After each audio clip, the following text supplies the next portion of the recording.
5 signes que ton esprit te rend malade et comment les élus doivent y faire face. Islam, le voile de l'invisible. Parfois, le mal ne vient pas de l'extérieur. Il se faufile en silence dans ton esprit. Il te parle avec ta propre voix. Il érode ta paix, te vole ta lumière et t'enferme dans une prison invisible. Mais les élus, ceux qu'Allah a choisis, ceux dont les cœurs vibrent encore à l'appel du divin, ne sont pas abandonnés. Et toi, as-tu remarqué ces signes que ton esprit appelle à l'aide, ou les as-tu ignorés trop longtemps? Signe 1. La voix intérieure qui juge sans fin. Il y a une voix en toi. Elle n'élève pas, elle écrase. Elle ne te parle pas comme un ami. Elle murmure comme un ennemi. Et le pire, c'est que tu l'as cru. Elle dit « Tu n'as pas fait assez. Tu n'es pas à la hauteur. Tu n'es pas une bonne personne. » Elle vient quand tu es seul, quand la maison est silencieuse, quand les regards se détournent et que les murs n'ont plus d'oreilles. Et lentement, sans que tu t'en rendes compte, elle devient ton juge, ton bourreau, ton prisonnier, toi contre toi. Mais pourquoi es-tu si cruel avec toi-même? Pourquoi exiges-tu la perfection alors que même les prophètes ont pleuré devant Dieu? Pourquoi crois-tu que tu dois mériter l'amour d'Allah alors qu'il t'a aimé avant même ta première prière? Il y a un passage du Coran qui vient souffler une vérité douce à celui dont l'âme se bat contre elle-même. Et ne tuez pas vos âmes. Certes, Allah est miséricordieux envers vous. Sourate An-Nisa 89. Ce verset, ce n'est pas seulement un rappel contre le suicide physique, c'est aussi un cri silencieux contre l'auto-sabotage mental. Ne t'éteins pas à l'intérieur. Ne détruis pas ce qu'Allah a façonné avec tant de soin. Ta valeur ne vient pas de tes accomplissements, mais du simple fait que ton cœur bat encore et qu'il peut encore se tourner vers lui. Imagine un instant, si Allah, Al-Ghafour, celui qui pardonne sans se lasser, n'a pas fermé la porte, qui es-tu pour te la claquer toi-même au visage? Et si cette voix que tu écoutes n'était pas la tienne? Et si c'était l'écho de blessures anciennes, ou même le murmure d'un shaitan qui connaît trop bien la musique de tes insécurités? Lève les yeux, pose la main sur ton cœur, et rappelle-toi, tu n'es pas ce que tu ressens dans tes pires moments, tu es ce que ton âme cherche dans le silence. Signe 2. L'obscurité qui t'étouffe sans raison. Tu te lèves le matin et tout est gris. Il n'y a pas de raison, pas de tempête, pas de blessure visible. Mais quelque chose en toi pèse, un poids sans nom, une tristesse silencieuse qui s'invite même dans les éclats de rire. Elle ne crie pas, elle soupire. C'est cette sensation d'être là, mais absent, d'écouter, mais vide, de sourire, alors que ton cœur mendie un peu de paix.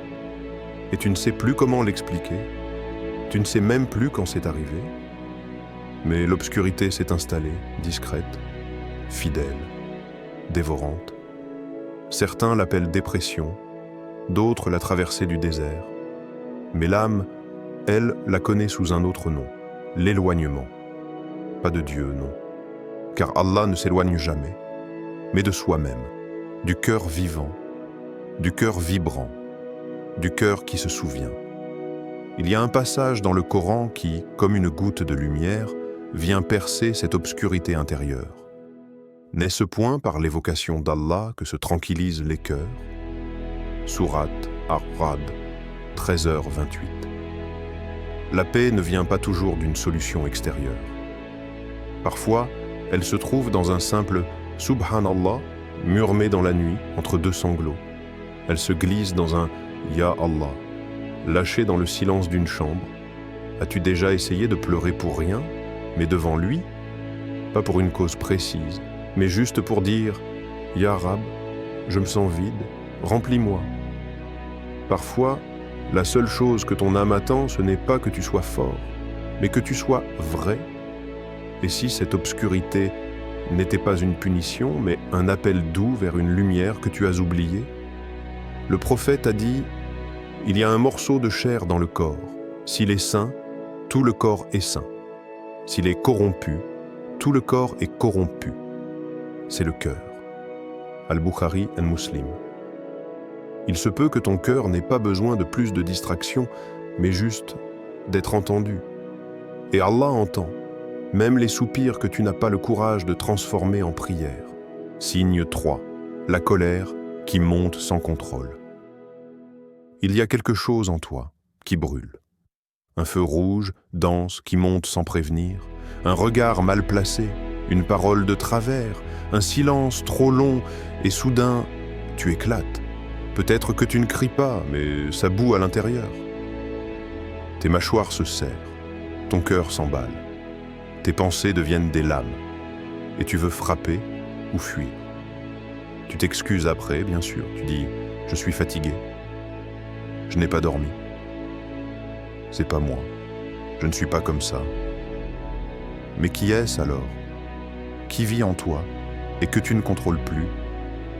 Il y a un hadith que certains entendent avec les oreilles, mais que peu écoutent avec le cœur. Le fort n'est pas celui qui terrasse les gens par sa force. Le fort, c'est celui qui se maîtrise lorsqu'il est en colère. Al-Bukhari et Muslim. La colère, ce n'est pas seulement un sentiment, c'est une épreuve spirituelle. Un voile qui tombe soudain entre toi et la lumière d'Allah. Et dans cette obscurité intérieure, c'est là que Shaitan applaudit. As-tu déjà vu les dégâts que ta colère laisse derrière elle? Pas sur les murs, mais sur les visages, sur les cœurs, sur ton âme. Chaque explosion est une fissure. Chaque mot lancé sans contrôle est une flèche qui revient parfois se planter en toi. Le Coran nous rappelle ceux qui dépensent dans l'aisance comme dans l'adversité, qui dominent leur rage et pardonnent à autrui, car Allah aime les bienfaisants. Sourate Al-Imran 334. Et si la vraie grandeur n'était pas de gagner une dispute, mais de gagner sur toi-même? Et si dans la colère, Allah t'offrait une chance unique, celle de prouver ta maîtrise et d'éteindre le feu avec l'eau du dhikr, plutôt qu'avec les cendres de la destruction? Peut-être que ce que tu crois être une faiblesse, te contenir, te taire, respirer, est en réalité ton plus grand combat. Et dans ce combat silencieux, Allah est avec ceux qui se retiennent pour lui. Signe 4. L'isolement non choisi. Il y a des silences qui crient plus fort que les mots. Tu le sais, n'est-ce pas? Ces jours où personne n'appelle. Ces soirées où ton téléphone reste muet et où le monde semble tourner sans toi. Ce n'est pas que tu veux être seul, c'est que tu ne sais plus comment être entouré. Tu regardes les autres rire, se parler, s'aimer. Et toi, tu es là, à observer la vie comme à travers une vitre. Peut-être que je suis de trop. Peut-être que personne ne me comprendra vraiment. Peut-être que je suis fait pour rester en retrait. Non, tu n'es pas un oubli. Tu n'es pas un accident. Le prophète Muhammad, lui aussi, s'est isolé. Avant la révélation, il montait seul à la grotte de Hira. Il s'éloignait des gens, non par rejet, mais pour chercher un sens, chercher Allah.